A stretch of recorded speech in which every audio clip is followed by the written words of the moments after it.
नमस्कार दोस्तों, मैं आर डी गुप्ता। आज के वीडियो में मैं जो कुछ भी बताऊंगा वह बिल्कुल इजी कॉन्सेप्ट में बताऊंगा। तो चलिए शुरू करते हैं।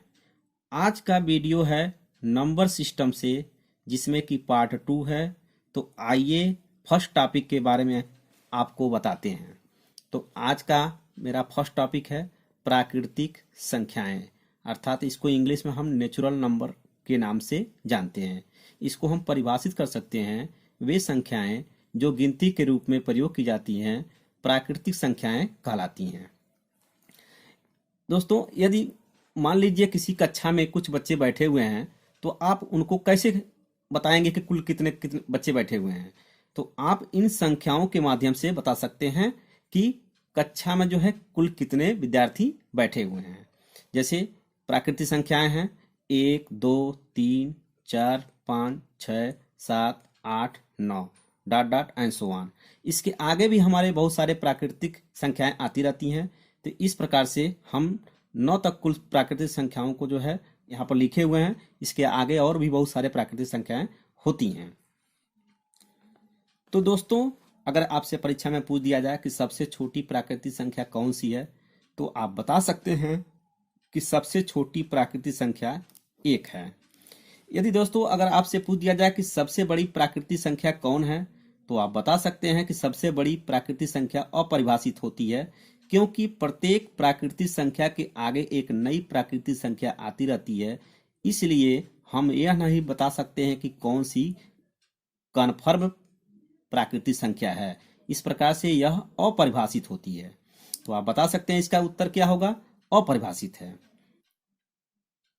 तो दोस्तों, मेरा अगला जो है टॉपिक है पूर्ण संख्याएं, अर्थात होल नंबर्स। इसको भी परिभाषित कर सकते हैं। प्राकृतिक संख्याओं के पहले जीरो को शामिल कर लेने पर पूर्ण संख्याओं का एक समुच्चय बन जाता है, जिसे हम पूर्ण संख्याएं या होल नंबर कहते हैं।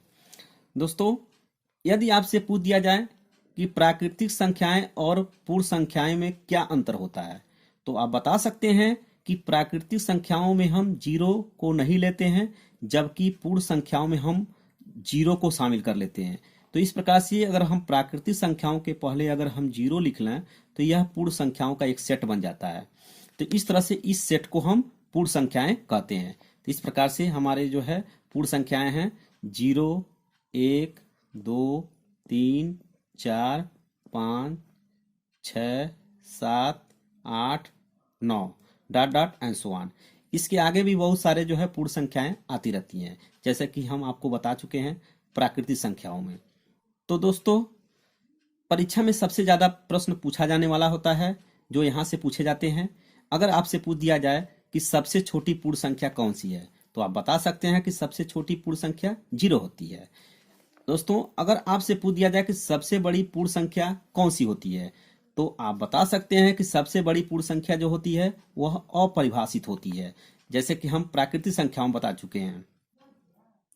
तो दोस्तों, अब मेरा जो है अगला टॉपिक है भाज्य संख्याएं, अर्थात इसको इंग्लिश में हम कंपोजिट नंबर्स कहते हैं।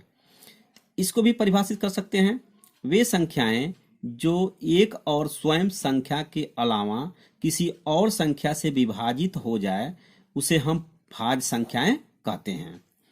या इसको हम दूसरे रूप में भी परिभाषित कर सकते हैं, वे संख्याएं जिनके 3 या 3 से अधिक गुणनखंड होते हैं भाज्य संख्याएं कहलाती हैं। तो दोस्तों, यहाँ देखते हैं कुछ एग्जाम्पल के माध्यम से कि कौन कौन से संख्याएं भाज्य संख्याएं होती हैं। तो सबसे छोटी भाज्य संख्या हमारी होती है 4।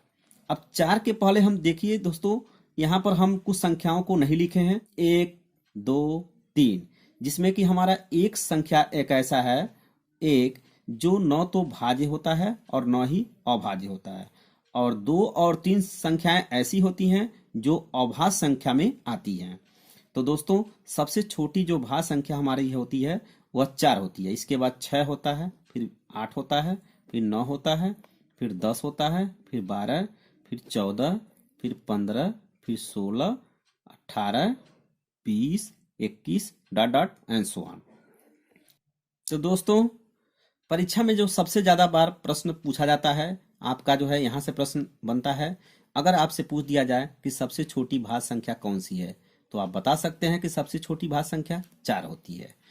अगर आपसे पूछ दिया जाए कि सबसे छोटी विषम भाज्य संख्या कौन सी होती है, तो आप बता सकते हैं कि सबसे छोटी विषम भाज्य संख्या 9 होती है। तो इस प्रकार से सबसे छोटी विषम भाज्य संख्या 9 होती है। दोस्तों, अगर आपसे पूछ दिया जाए कि वह कौन सी संख्या है जो न तो भाज्य होती है और न ही अभाज्य होती है, तो आप बता सकते हैं कि एक ऐसी संख्या है जो न तो भाज्य है और न ही अभाज्य है। अब दोस्तों, हमारा अगला प्रश्न बनता है, यदि आपसे जो है पूछ दिया जाए कि वह कौन सी संख्या है जिसे हम अद्वितीय या अनोखी संख्या कहते हैं, तो आप बता सकते हैं कि एक ऐसी संख्या है जो अद्वितीय या अनोखी संख्या होती है। तो दोस्तों, अगर आपसे पूछ दिया जाए कि सबसे बड़ी भाज्य संख्या कौन सी होती है, तो आप बता सकते हैं सबसे बड़ी भाज्य संख्या अपरिभाषित होती है। जैसे कि हम पूर्ण संख्याओं के बारे में, प्राकृतिक संख्याओं के बारे में बता चुके हैं, ठीक उसी प्रकार से सबसे बड़ी भाज्य संख्या अपरिभाषित होती है। तो दोस्तों, इसी क्रम में हम आपको जो है किसी भी संख्या का जो है गुणनखंड निकालने का एक ट्रिक बताते हैं, जो मात्र 2 सेकंड के अंदर किसी भी संख्या का जो है कुल कितने गुणनखंड होंगे बता सकते हैं। तो आइए हम आपको बताते हैं। सबसे पहले हम संख्या लेते हैं 4। अब 4 का जो है कुल कितना गुणनखंड होगा आपको बताना है, तो आप जो है 2 सेकंड के अंदर बता सकते हैं। कि आपको ये देखना है कि इस संख्या को 4 को कौन कौन सी संख्या जो है विभाजित कर देती है। तो यहाँ 1 से जो है पूरा पूरा कट जाएगा, 2 से पूरा पूरा कट जाएगा, फिर 4 से पूरा पूरा कट जाएगा। इस प्रकार से इसके कुल 3 गुणनखंड हैं। तो इसी क्रम में हम आपको दूसरा उदाहरण बताते हैं। अगर आपसे पूछ दिया जाए कि 10 के कुल कितने गुणनखंड होंगे, तो आप बता सकते हैं कि पहला गुणनखंड इसका 1 होगा, दूसरा गुणनखंड इसका 2 होगा, तीसरा गुणनखंड इसका 5 होगा, चौथा गुणनखंड इसका 10 होगा। दोस्तों, एक चीज आपको यहाँ ध्यान देना है, यदि किसी संख्या का हम गुणनखंड निकालते समय अगर उस संख्या का हम हाफ गुणनखंड तक पहुंच जाते हैं, तो लास्ट गुणनखंड हमारा वही होगा जो यह खुद संख्या है। तो इस प्रकार से यहाँ देखिए 10 का जो है लास्ट गुणनखंड हमारा 10 है, क्योंकि इसके ठीक पहले वाला गुणनखंड जो है 5 है, जो इस संख्या का क्या है, आधा है। तो इस तरह से हमारा लास्ट गुणनखंड 10 होगा। इसी प्रकार से हम 4 में भी बता सकते थे कि 4 का जो है हमारा जो है यहाँ पर गुणनखंड 2 आया है, जो कि 4 का जो है आधा जो है 2 है। अब लास्ट गुणनखंड हमारा कौन सा होगा, 4 होगा। यह ट्रिक आप किसी भी संख्या में फॉलो कर सकते हैं। तो इस प्रकार से 10 के कुल कितने गुणनखंड होंगे, 4 गुणनखंड होंगे। अगर आपसे पूछ दिया जाए कि 20 के कुल कितने गुणनखंड होंगे, तो आप जो है तुरंत बता सकते हैं इसको। तो सबसे पहला गुणनखंड इसका 1 होगा, दूसरा इसका गुणनखंड 2 होगा, तीसरा 4 होगा, चौथा 5 होगा, फिर जो है पांचवा 10 होगा, छठवां जो है 20 होगा। तो इस प्रकार से इसके कुल कितने गुणनखंड हैं आप बता सकते हैं। इसके कुल गुणनखंड 6 हैं। तो दोस्तों, इसी तरह से हम एक बड़ी संख्या लेते हैं जो कि 120 है। अब 120 के कुल कितने गुणनखंड होंगे आपको बताना है, तो आप बता सकते हैं मात्र जो है 2 सेकंड के अंदर इसके कुल कितने गुणनखंड होंगे।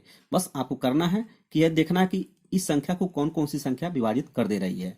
तो पहला गुणनखंड इसका 1 होगा, दूसरा 2 होगा, तीसरा 3 होगा, चौथा 4 होगा, फिर 5 होगा, फिर 6 होगा, फिर 8 होगा, फिर 10 होगा, फिर 12 होगा, फिर 15 होगा, फिर 20 होगा, फिर उसके बाद जो है 24 होगा, फिर 30 होगा, फिर 40 होगा, फिर 60 होगा, फिर 120 होगा। तो दोस्तों, यहाँ देखिए कि यहाँ पर 120 का हाफ गुणनखंड हमारा यहाँ 60 आ चुका है, अर्थात जो है 60 आ चुका है। इस प्रकार से इसका लास्ट गुणनखंड 120 होगा।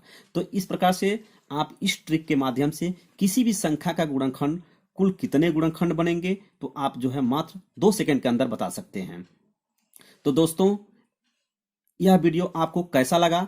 यदि आपको यह वीडियो अच्छा लगा तो इसे लाइक, शेयर और कमेंट अवश्य करें। तब तक मेरे अगले वीडियो का जो है इंतजार करें।